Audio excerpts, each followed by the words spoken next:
টিউশনির aunty টাকাটা হাতে দিয়ে বলল, রেদওয়ান, আগামীকাল থেকে তোমাকে আর পড়াতে আসতে হবে না। টিউশনের বেতন হাতে পেলে অন্যরকম একটা আনন্দ লাগে। আমার সেই আনন্দ স্থায়ী হলো না। এখন টিউশন হারানোর কষ্টটা সুখটাকে নিচে ফেলে দেয়। টিউশন হারানোর অনেক কারণ থাকে। আমার কি কারণে টিউশন গেল এখন পর্যন্ত ঠিক বুঝতে পারছি না। আমার বন্ধু আবিদের একটা টিউশন গেল, ছাত্রী আবিদকে পছন্দ করতো তাই। আবিদের এখানে দোষ ছিল না, বড়লোকের মেয়ে একটা টিউশন থেকে 9,000 টাকা পেত। আবিদ টিউশন হারানোর কথা বলে সেবার বন্ধুদের সামনে কেঁদে ফেলে। অবশ্য 2 মাস পরে আবিদ আবার এর চেয়ে ভালো একটা টিউশনি পায়। আমি জিজ্ঞাসা করলাম, আন্টি আমার কি কোনো ভুল হয়েছে? আন্টি টেবিলের পাশে খাটের উপরে বসলো, তারপর বলল, দেখো বাবা, তুমি আমার ছেলের বয়সী, আমার কপালে আসলে সুখ শেষ। যমুনার বাবা আবার বিয়ে করেছে, তার এখন আলাদা সংসার। আন্টি কথাটা বলে ফুপিয়ে কেঁদে ওঠে। পাশেই যমুনা বসে আছে। মেয়েটা এবার ক্লাস 10-এ পড়ে, 2 মাস পরে ওর ফাইনাল পরীক্ষা। আন্টি বলল, তুমি তো জানো বাবা, আমি যমুনার পড়াশোনা নিয়ে কতটা সিরিয়াস ছিলাম। পরীক্ষার আগে মেয়েটা পড়াশোনায় ক্ষতি হবে জানি, তবে কিছু করবার নেই। জীবনে ঠিক নাই, সেখানে পড়াশোনা দিয়ে কী হবে? খোদা তো ওর মাকে এই সবচেয়ে বড় পরীক্ষাতে ফেলেছে। যমুনারও 2 ভাই বোন, যমুনা আর অয়ন। অয়ন ক্লাস 6-এ পড়ে। আমি দুজনকে একসাথে পড়াতাম। আন্টি বলে, চা দিচ্ছি, একটু বসো। আন্টি রান্নাঘরের দিকে চলে গেল। যমুনা বলল, আমি এখন কি করবো ভাইয়া? কিছু পড়া দেখিয়ে দেন, পরীক্ষার আগে পড়বো। আমি ওর বই থেকে কিছু পড়া দেখিয়ে দিলাম। যমুনার থেকে জানলাম আগামী সপ্তাহে ওরা এই বাসা ছেড়ে মামার বাসাতে চলে যাবে। বাবা কোনো খোঁজ খবর নেয় না। যমুনার মা ঘরে কিছু জিনিসপত্র বিক্রি করে দিয়েছে। আমি জিজ্ঞাসা করলাম, তোমার মামার বাসা কোথায়? যমুনা বলল, ধানমন্ডিতে। আন্টি চা নিয়ে আসলে আমি বলি, আন্টি যমুনার তো পরীক্ষা 2 মাস বাকি, এই 2 মাস না হয় পড়াই। আপনারা নাকি ধানমন্ডি যাচ্ছেন, আমি সেখানে যেয়ে পড়িয়ে আসবো। আন্টি বললেন, না থাক, আসতে হবে না। আর সবচেয়ে বড় কথা, দেখো আমার কাছে এখন টিচার রাখবার মতো কোনো অবস্থা নেই, আমার কাছে সেরকম টাকা পয়সা নেই। আমি বললাম, এই 2 মাসে কোনো টাকা লাগবে না। যমুনার সামনে পরীক্ষা, দেখেন ও একটা ভালো রেজাল্ট করবে। যমুনা মায়ের দিকে তাকিয়ে বলল, মা তুমি ভাইয়াকে আসতে বলে দাও। আন্টি বলল, ঠিক আছে, আমি ঠিকানা লিখে দিচ্ছি, তোমার নাম্বার তো আছে, আমরা ওখানে যেয়ে কল দিব।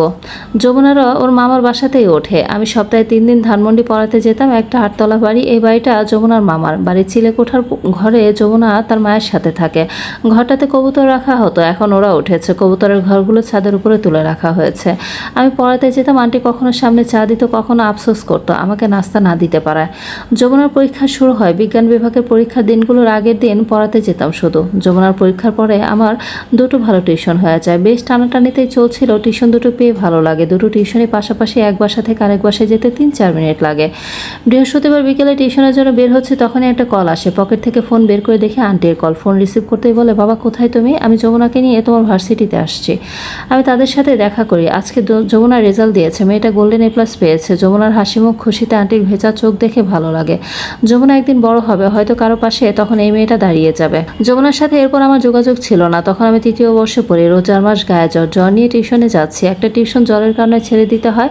সেদিন বাসে উঠে ইফতারের 40 মিনিট বাকি। বাসের জানলা দিয়ে হাত থেকে ফোনটা চুরি হয়ে যায়। ফোনটা কিনেছি গত মাসে। বাসা থেকে নেমে ছিনতাইকারীর দিকে ছুটলাম। এর ভিতরে ছিনতাইকারী হাওয়া হয়ে যায়। আমি চুপচাপ দাঁড়িয়ে থাকি রাস্তার পাশে। এক ভদ্রলোক চোখে পানি দেখে জিজ্ঞাসা করলো, কি হয়েছে?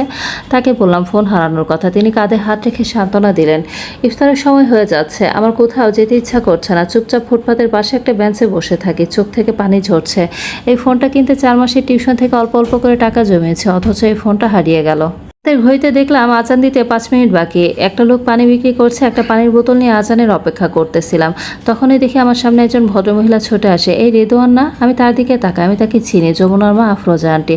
আন্টি বলে, অনেকদিন পরে তোমাকে দেখলাম। আসলে আমাদের ফোনটা হারিয়ে গেল, সবার নাম্বার চলে গিয়েছিল, তাই ইচ্ছা হলো তোমার সাথে যোগাযোগ করার সুযোগ পাইনি।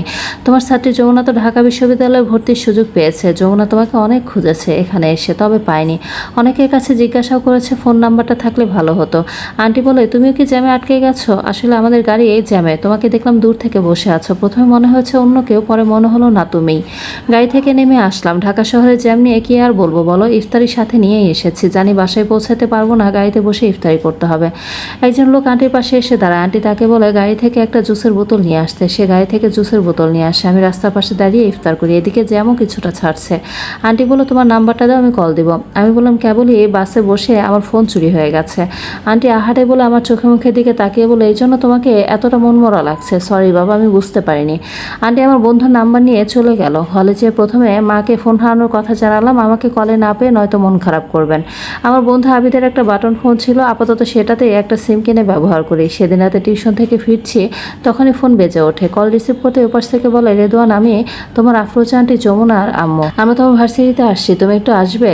আমার ভার্সিটিতে পৌঁছাতে 30 মিনিটের মতো লেগে যায়। যমুনাকে অনেকদিন পরে দেখলাম। মেয়েটা এখন বড় হয়ে গেছে, অয়নও সাথে এসেছে, অয়নকে চেনাই যাচ্ছে না। আন্টি আমার হাতে একটা ব্যাগ দিল, আমি জিজ্ঞাসা করলাম কি আছে ব্যাগে। আন্টি হেসে বলল, দেখো বের করে কি আছে। ব্যাগ খুলে দেখি একটা নতুন ফোন, সাথে একটা ছোট খাম।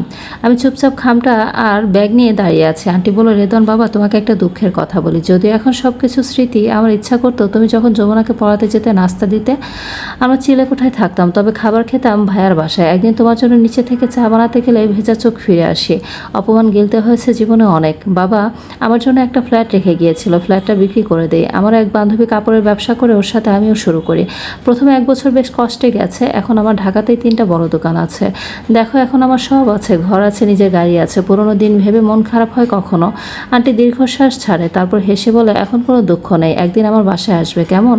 তোমাকে চা বানিয়ে খাওয়াবো। এখন আমার ঘরে চা পাতা, চিনি, দুধ সব কিছু থাকে। অয়ন হাত ধরে বলে, আসতেই হবে কিন্তু ভাইয়া। আমি বলি আসবো। আফরোজা আন্টিরা চলে যায়, আমি হলের দিকে ফিরি। হাতে নতুন একটা ফোন, হলুদ খামে কিছু টাকা। ফোনটা হারানোর পর শহরে নিজেকে সবচেয়ে বেশি অসহায় মনে হয়েছে। রোজা অবস্থায় এতটা কষ্ট কেন খোদা দিল, সেসব নিয়ে আফসোস করলাম। জীবনে কখনো সব আফসোস মুছে যায়, কোথাও না কোথাও সুখ ঠিকই থেকে যায়। সময় কখনো কারো ঋণ রাখে না, ফিরিয়ে দেয়, ভালো খারাপ দুটোই।